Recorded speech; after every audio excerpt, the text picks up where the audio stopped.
At my daughter's 8th birthday, my mom yelled, "Your sister needs help." I calmly responded, "Her debt isn't my daughter's problem." My mother stunned. Sophie was turning 8 years old, the age when you're still young enough to believe your parents know everything, but old enough to realize they don't. She requested a princess-themed party, so my ex-wife and I spent the majority of Saturday afternoon hanging pink streamers from every available surface and convincing 10 8-year-old girls that this was the most amazing event of their lives. It worked mostly. There was cake.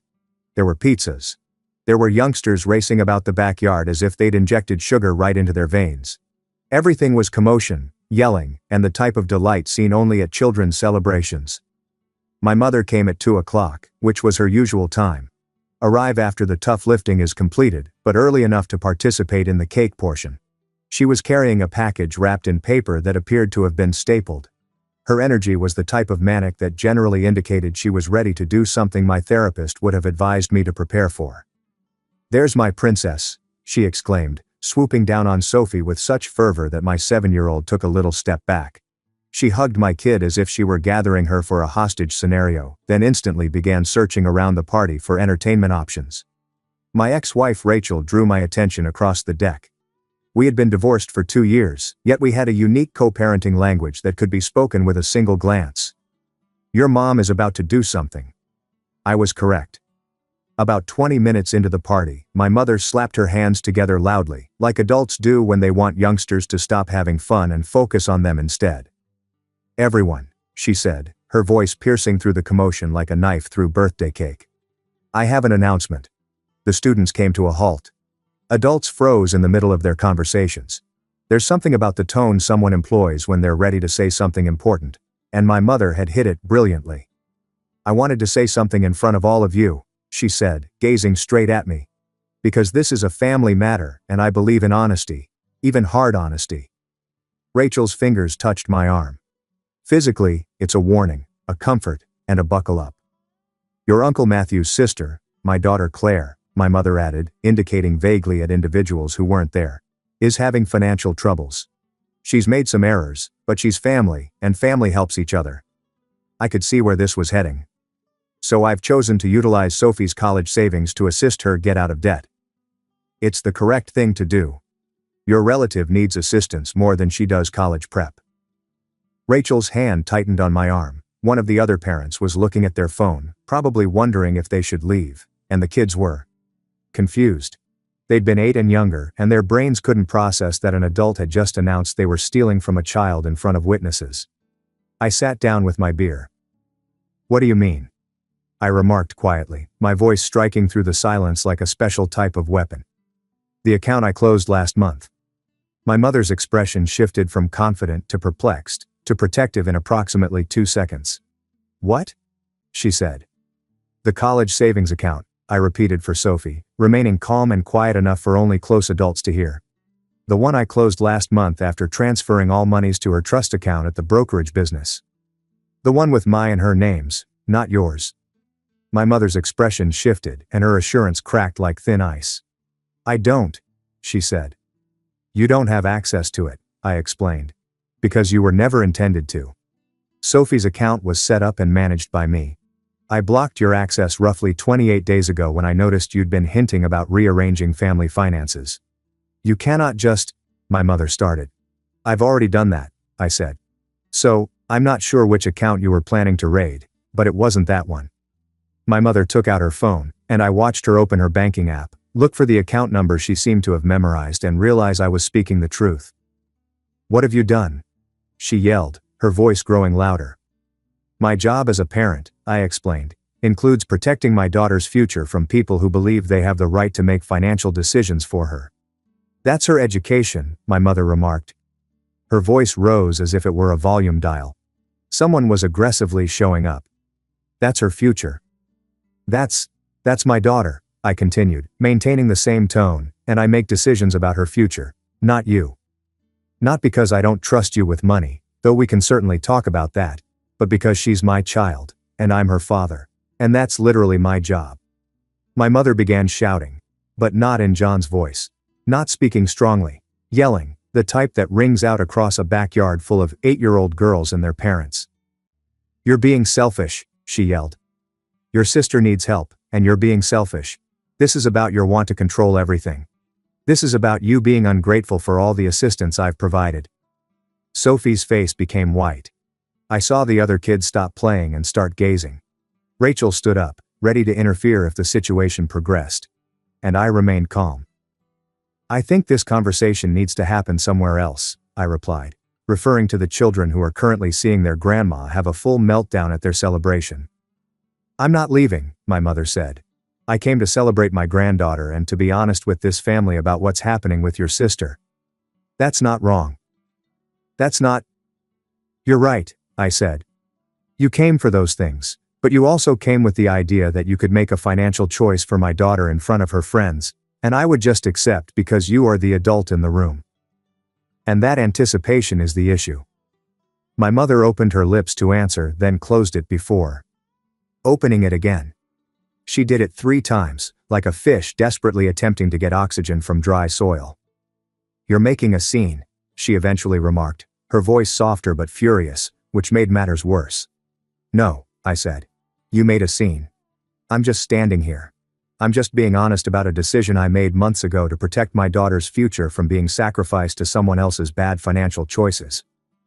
"Your sister made one mistake," my mother explained. "Your daughter made one mistake." I made a correction. Sophie's kid made no mistakes, and her college savings should not cover the cost of her aunt's learning experience. My mother departed around 9 minutes later. She did not say goodbye. She merely walked to her car, got in, and drove away while on the phone, most likely contacting my sister Claire to explain why the plan had failed. Rachel led Sophie inside to get away from the wreckage. The other parents gradually began to pull their children back into party mode, albeit the vibe was noticeably different. The wonderful bubble had popped. The notion that grown-ups had it all figured out had been broken in front of a group of 8-year-olds. I remained on the deck, sipping my beer and trying to understand what had just transpired. In front of witnesses, my mother attempted to seize my daughter's college savings and reroute them to my sister's debts. And when she learned she couldn't do it since I'd already safeguarded the account, she scolded me for being selfish. The turnaround was so great that it was nearly overwhelming. That evening, once the party was ended and the kids had gone to bed, Rachel and I sat on the back porch with wine instead of beer. "You knew she was going to do that," Rachel remarked without doubt. "I suspected," I stated. "She's been making comments for the past 5 months about how Claire needs help, about how family should sacrifice for family, about how Sophie has her whole life ahead of her. But Claire only has this moment." "So you set a trap," Rachel remarked. "I protected my daughter," I said. "If you want to call that a trap, sure. I'm not criticizing," Rachel responded. "I'm just observing that you saw this coming and you prepared for it." "Of course, I prepared for it," I said. "This is my mother. I understand how she thinks. I know she loves my sister more than she appreciates my parental authority, and I know that if given the chance, she would steal my daughter's college money to fix someone else's problem. The question is," Rachel asked cautiously, "what happens now?" That was the true question, right? My mother had just openly attempted to take from my kid. She shouted at me in front of witnesses for not allowing her to do it. And she was undoubtedly attempting to find out how to persuade me that I had been mistaken. My phone vibrated. I received an SMS from my mother. "We need to talk about this. You can't just unilaterally decide about family finances." I wasn't interested. Another text. "Your sister is suffering. How can you be so cruel?" Another. "Sophie needs to know that family takes care of each other."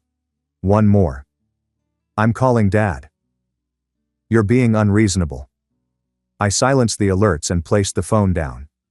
"She's spiraling," Rachel said. "She is," I answered. "And I don't have any responsibility to unspiral her even though she's your mother." "Especially because she's my mother," I told her. "Because if I let her dictate how I manage my daughter's money based on guilt or obligation, then I'm teaching Sophie that other people's needs come before her own security. And I'm teaching her that manipulation is an acceptable way to solve problems." Rachel nodded slowly. "You've thought about this a lot," she added. "I have," I explained, "since this is not new. This is the first time she attempted to take action rather than merely guilt-tripping me about it." My phone vibrated again, my father this time. "Your mother says you're being selfish about Sophie's college fund." "What's going on?" I called him rather than messaging. "Hi, Dad," I said. "What's this about the college fund?" he inquired. I detailed the facts, including the account deletion, party notice, and the backup plan I put in place for just this type of event. My father remained quiet for a long time. "Good," he eventually said. "Good," I said. "You did the right thing," he said. "Your mother means well, but she's never understood boundaries. Sophie requires you to maintain those limits." "Mom's upset with me," I said. "Of course she is," my father said. "But she'll get over it. And you'll sleep better at night knowing your daughter's future is protected." He was correct. I'd sleep better. I was already sleeping better knowing that my mother couldn't access that account even if she tried. My mother did not call me for 2 days following the birthday celebration. Instead, she phoned everyone else. My father received a version in which I was a selfish youngster who did not comprehend family devotion. My sister Claire received a version in which I attempted to wreck her life by refusing to assist her during a moment of need. My brother received a version in which I was power tripping due to the divorce. My cousins allegedly received a version in which I was keeping score and being vengeful about previous family problems. The only genuine version, that I had taken a financial decision with my own daughter's money to save it from being misdirected to fix someone else's problem, was strangely the least convincing tale. By day 3, a family group chat that had been quiet for months had suddenly exploded. My aunt, Elizabeth. "I heard what happened at Sophie's party. That's not how we do things in this family." My cousin, Andrew. "Pretty harsh to embarrass your mother like that in front of other people." My uncle James. "Your mom was trying to help someone. You could have handled it privately." Nobody was questioning why my mother felt entitled to my daughter's money. No one was asking if it was right for her to make a financial choice for my child without contacting me. They were just accepting the assumption that I had done something wrong by declining. I did not react to any of them. On day 4, my mother called. "We need to talk," she remarked, her voice seeming both calm and enraged. "Okay," I responded. "Not over the phone," she said. "In person this weekend you're going to come to the house and we're going to have a real conversation about how you've been treating me." I wanted to ask what I had done that needed to be handled differently, but I knew how that conversation would go. She would make a list of grievances. She'd rant about how ungrateful I was. She would bring up moments when I had disappointed her. She would say this about my character rather than about the precise decision I had taken. "What time?" I inquired. "Sunday. 2 o'clock, she answered. "And don't bring any excuses." Sunday at 2 p.m., I was sitting in my mother's living room, drinking coffee I didn't want and feeling the dread that comes with knowing you're going to be scolded by someone who refuses to listen. My mom sat across from me. My father carefully sat on the sofa in what I knew as the neutral territory stance. He attracted my attention for a second. I could see sympathy there.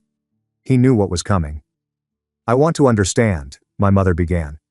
"What I did that was so terrible that you felt the need to humiliate me in front of a room full of people.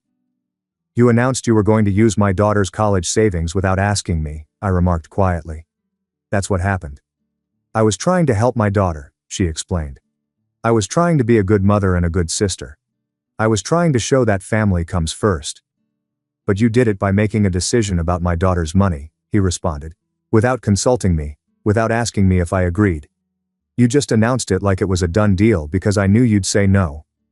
My mother said, and there it was. The admission that she knew what she was doing was wrong but chose to do it nonetheless. "Right," I replied. "You knew I'd say no because taking your granddaughter's college fund to pay for your daughter's debt is not a reasonable request. So instead of making the request, you just announced the decision and hoped I wouldn't object. That's not fair." My mother answered, "I was trying to assist Claire. She is hurting. She committed errors, but she remains family." "I'm not disagreeing with that," I responded. "Claire's family, and if you want to help her, that's your decision. But you support her with your own money, not Sophie's college fund." "It's not just mine," my mother explained. "It's a family issue. Your daughter will benefit from this family and the way we care for one another." I responded, "I take care of her, but it doesn't mean she owes her college money to individuals who made poor financial choices." My mom stood up. "You're heartless," she stated. "You've always been heartless. Even as a child, you never understood the importance of family sacrifice." "I understand it fine," I responded, remaining sitting. "I recognize that sacrifice should not come from an 8-year-old's education fund. I recognize Claire is an adult, and Sophie is not responsible for her financial troubles. Your sister is drowning in debt, my mother remarked, her voice rising. Drowning, and you won't even help. I will help, I responded. I can give you money. I can help her work through a budget. I can connect her with a financial advisor, but what I won't do is let you raid my daughter's future to solve an adult's financial crisis. That's not helping. My mother remarked. That is sanctimonious. No, I replied. That is being a parent. That is safeguarding my child's interests, rather than giving them up to make someone else's life easier. My dad cleared his throat. I think what your mother is struggling with, he continued quietly, is that you made this decision unilaterally without discussing it with anyone.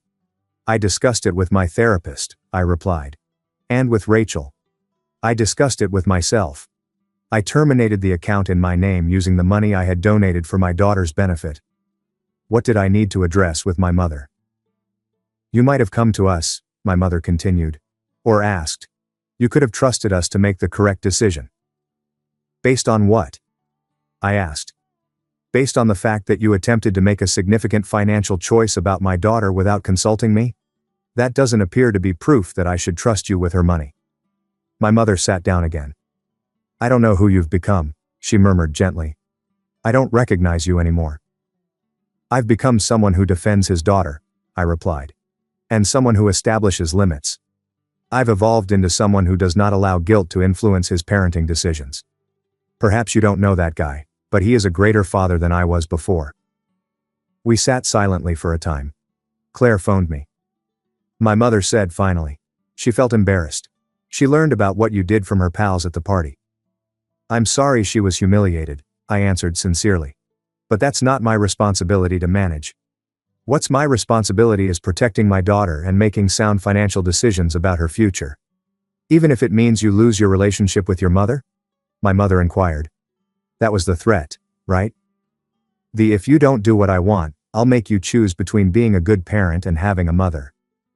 If you're saying I have to choose between protecting Sophie and keeping your approval, my reply was, then I'm choosing Sophie every time without question for the rest of my life.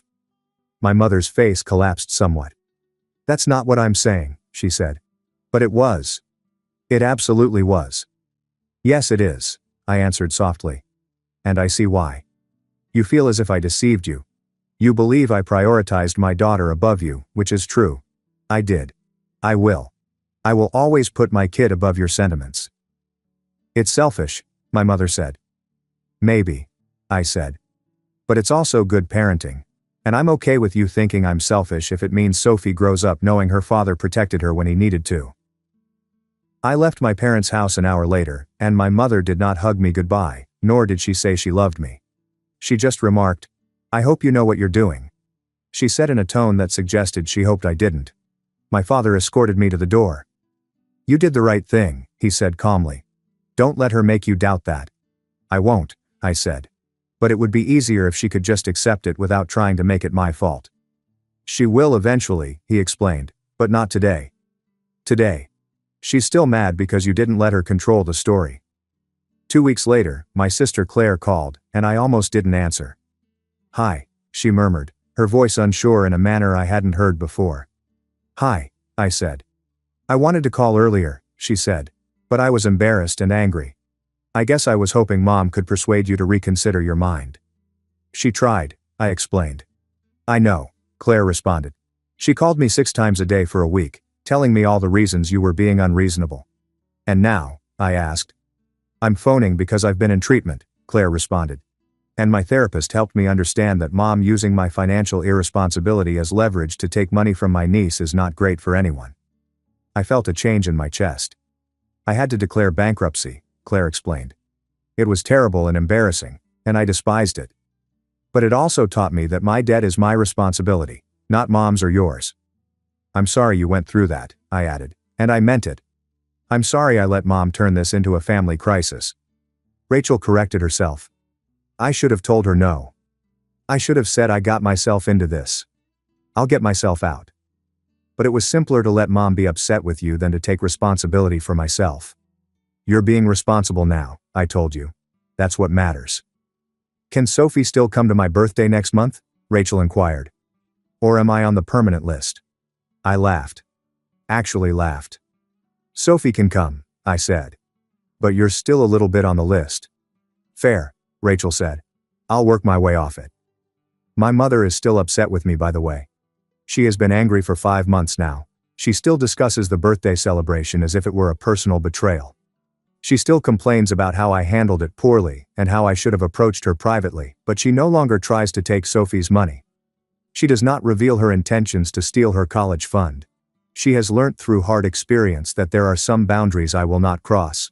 Sophie still adores her grandmother, visits her on Saturdays, and phones her to discuss school, books, and other topics of interest to 8-year-olds, but she is also aware that her grandmother attempted to take something that belonged to her and that her father intervened. I believe that is the true lesson. Not that family or borders are vital, but that doing the right thing might cost you something. And doing it anyhow, even if it's difficult, is what really counts. 3 months after the family gathering, my mother turned up to Sophie's school, but not to take her up. Not for any valid cause. She emerged in the parking lot while I was waiting for Sophie to come out. We need to talk, she stated via the vehicle window. Okay, I said, sliding it down. But not here. Not at Sophie's school. Then when? She challenged. You avoid my calls. You avoid my messages.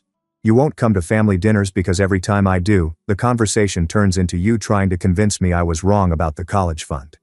I replied. Because you were wrong, she stated frankly. You made a unilateral decision about family finances, and you won't even apologize. It wasn't a family decision. I responded. It was my decision about my daughter's money. Those are different things. You know what your problem is, my mother continued, her tone becoming sharper. You believe you're really smart. You believe you're right, but you're actually alienated and furious, and you're punishing this family for not supporting your fantasies.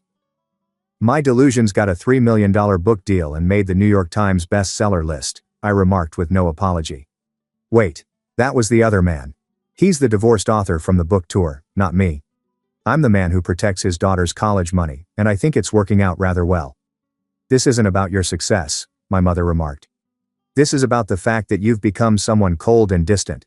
You've become someone who doesn't value family. I value family, I explained.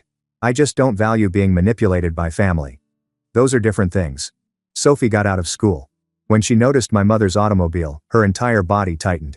Hi, Grandma, she said, settling into the passenger seat with a tiredness that an 8-year-old shouldn't have.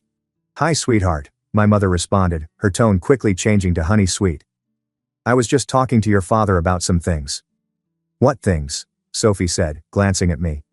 Nothing important, I said. Sophie, we need to go. Wait, my mother said. Sophie, I want you to know that I love you very much, and I want you to know that your father and I disagreed about something, but that doesn't mean your grandmother doesn't care about you. Mom, I replied, my voice threatening. I'm talking to my granddaughter, she said abruptly. Sophie, sometimes adults make choices that are hurtful, and your father made a choice that hurt me.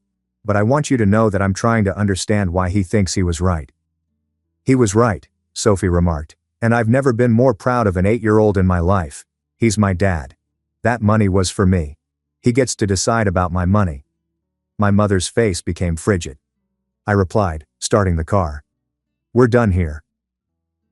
That night, I scheduled a family gathering. Not the actual one.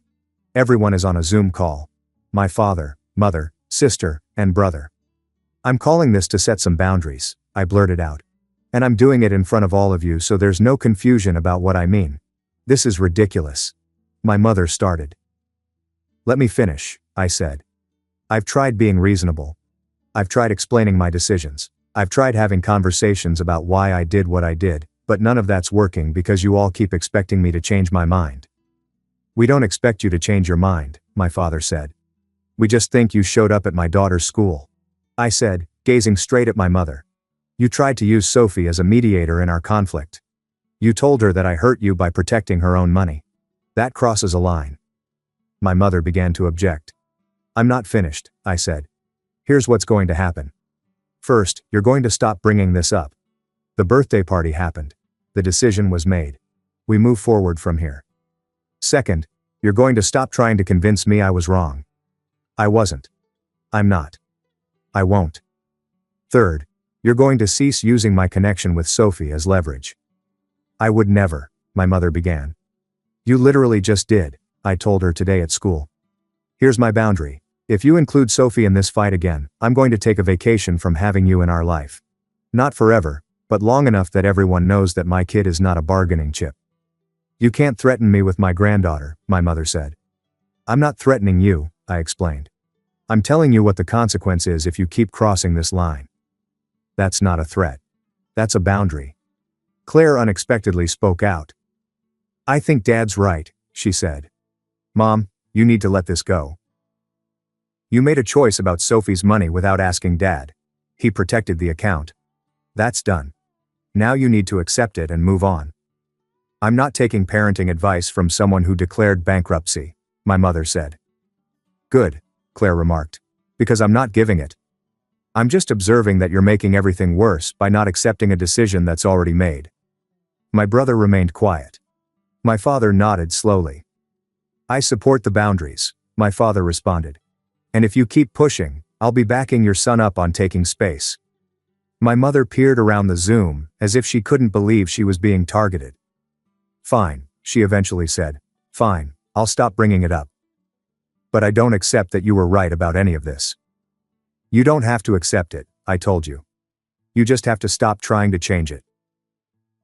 The following 3 months were peaceful. My mother did not call. She did not text. She just wasn't present. Sophie inquired about her several times. I informed her that Grandma was taking some time to think about things.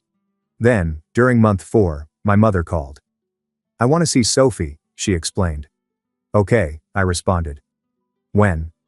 This Saturday. Just the two of us. I want to take her to lunch.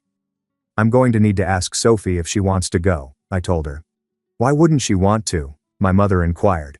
Because you tried to use her as a mediator in our conflict, that was my reply. So she might be uncomfortable. We're going to let her choose. When I asked Sophie if she wanted to go to lunch with her grandma, she hesitated. Is Grandma mad at me? She inquired. No, I said. But Grandma and I had a disagreement, and Grandma said some things that weren't very nice. I think she wants to talk to you about it. Does she want to apologize? Sophie inquired. I think so, I answered. But I'm not sure. That's why I want you to choose if you want to go. Sophie contemplated it for a long time. I'll go, she eventually said. But I want you to know that if she tries to make me feel bad about what you did, I'm going to tell her she's being weird. I laughed. That seems fair. I took Sophie up from lunch an hour and a half later. She got into the car, and I inquired. How was it? Weird, she said. Grandma apologized. She said she was sorry for trying to take my college money. She said she was scared about Aunt Claire and she wasn't thinking clearly. How did that feel? I inquired. Better, Sophie said. She also gave me a new book and she said she wanted me to know that she loves me, even when she and Dad disagree about things. I felt something settle in my chest. That was nice of her, I commented. She also said something weird, Sophie went on. She said that you were right, that you're a good father for protecting me. She said that, I inquired, attempting to keep my tone calm. She said she didn't like admitting it, Sophie said, but that she's been thinking about what I said about how the money was for me and you get to decide about my money. She said that made sense. I reached across to squeeze Sophie's hand.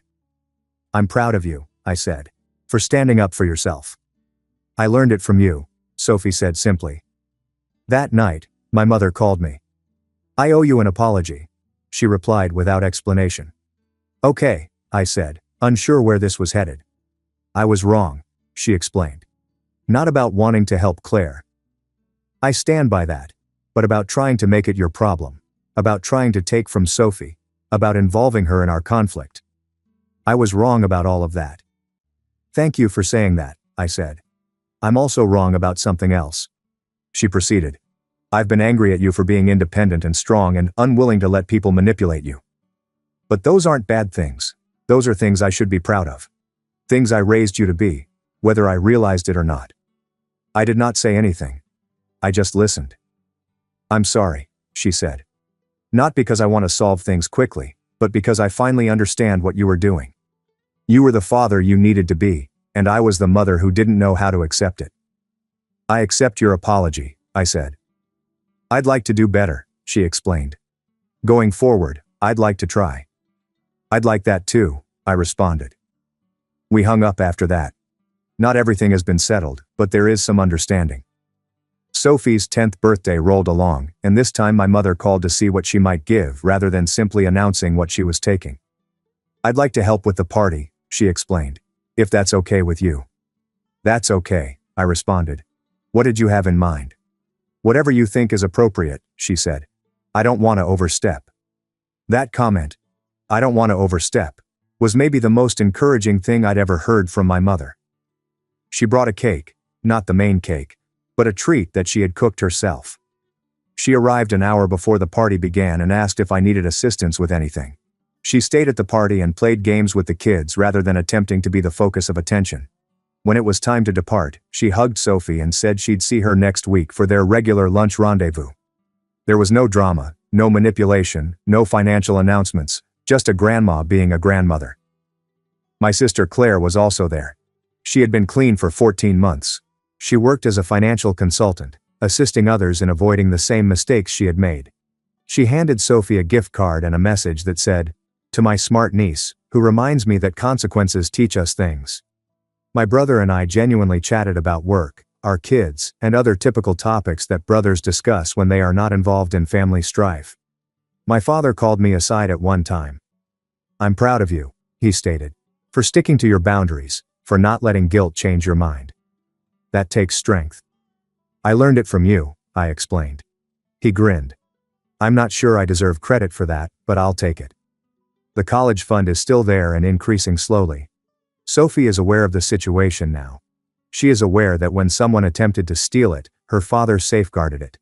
Understands that sometimes loving your family requires saying no to them. That's probably the most significant thing she's learned. Not that family is always right, but that defending yourself and those you care about is not selfish. It is necessary. My mother and I still have our differences. She still believes I should be more forgiving about things.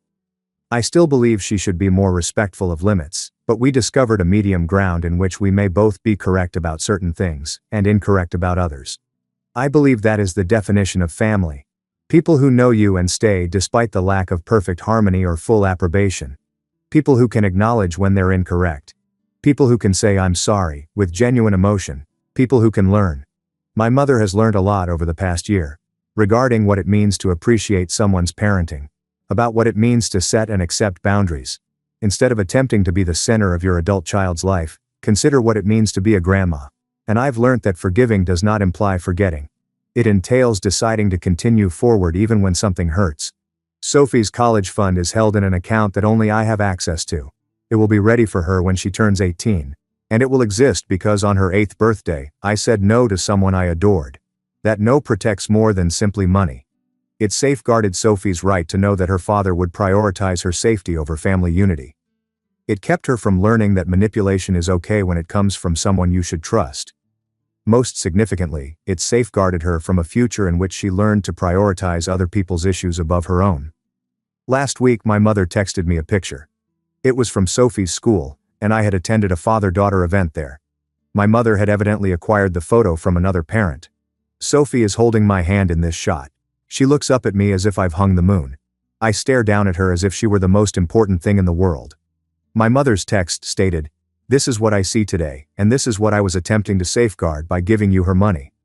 Not the money, but you as her parent. I apologize for taking so long to realize you were already doing this." I did not answer with words. I merely sent her message with a heart emoji because sometimes that's enough. Sometimes all you need is a heartfelt message. I forgive and understand you, and we'll be okay all at once. The college money is still rising. Sophie is still protected. My mother is still learning. My family remains confusing. But we are better today. Not perfect, but better. And as I've discovered, better is often all you can ask for.